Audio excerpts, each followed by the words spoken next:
Okay, hi again, and welcome to Section 8 on our series of dynamic support resistance and the rule of threes.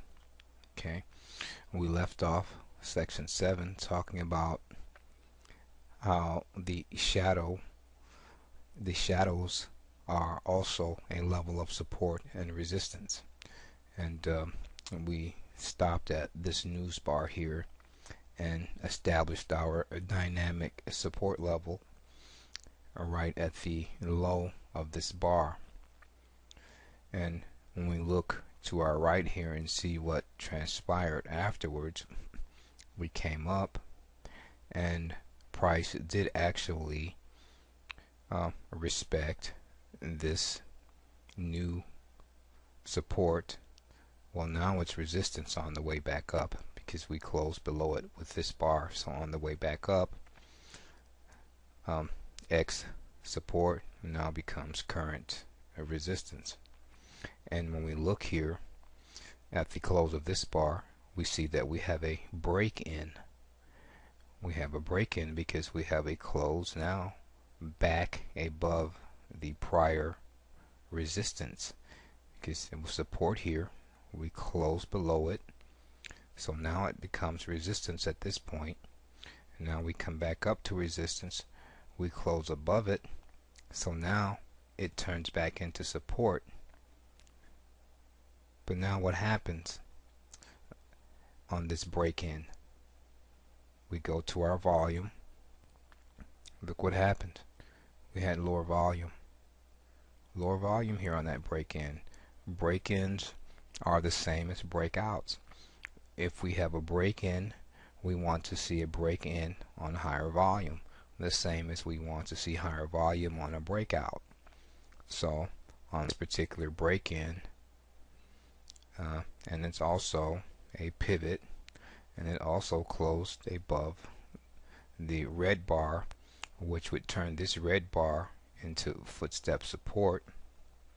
But however, since we had lower volume, this bar here, I would not consider it an entry signal. But now let's just say we did have higher volume on this bar and we got our break in and we wanted to enter long here.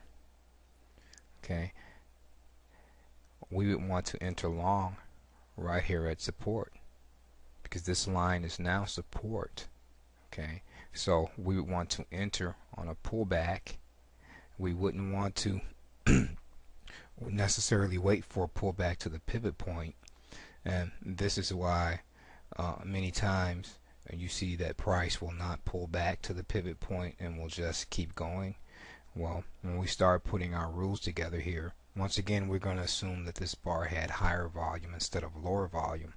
If this bar had higher volume, okay, not only do we have a break in, but we also have a pivot, and we also have a close above footstep support here. And you see how we would put that all together.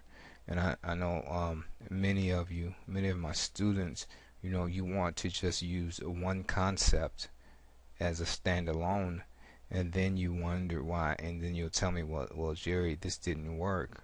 Oh yes, it worked, but you're using a single concept within a vacuum, and it just doesn't work that way. If it was really that easy, then everyone would be rich in Forex. But really what I try to do is give you a basis for trading for all seasons, for all techniques, for all account levels, for all trading styles.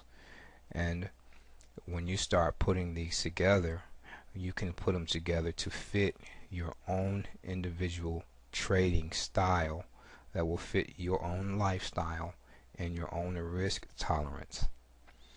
But anyway, I don't want to get off track here. But now you understand better as far as how you would enter on a break-in. Now, if I entered on a break-in here, I would probably place my stop below the low of this green bar here, because when we really think about it, we're going to apply our breakout and break in rules here, because let's look at this.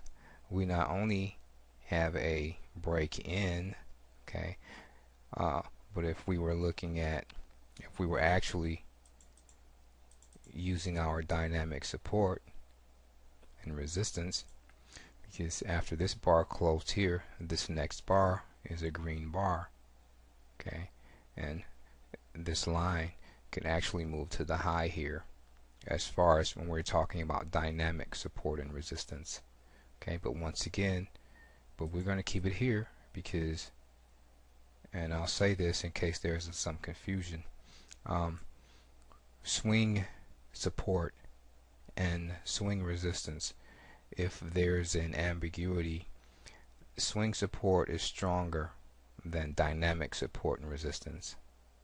So if you have a situation where you're wondering if you should base your trade on a dynamic support or resistance level or a swing support and resistance level, even though they do, as we looked at here, they work hand in hand, they work together. But if you have some doubt or confusion, you always want to go with strength, and strength would be your swing support and swing resistance. And I know you're still going to have questions about a lot of this, but we're getting the basic concept right now. But now I'm really focusing in on this area here, is just to show you how we want to put all of our concepts together to make a decision. And as you can see, that just in this little area here, we have a lot going on. And you know, we have a turn here at the dynamic support level here. We have our turn. I mean, we're on our way down, bam, we have our green bar or our little turn or attempted turn, so we immediately draw our new dynamic support line. Okay. Now we're coming up, we bump up against resistance, which was prior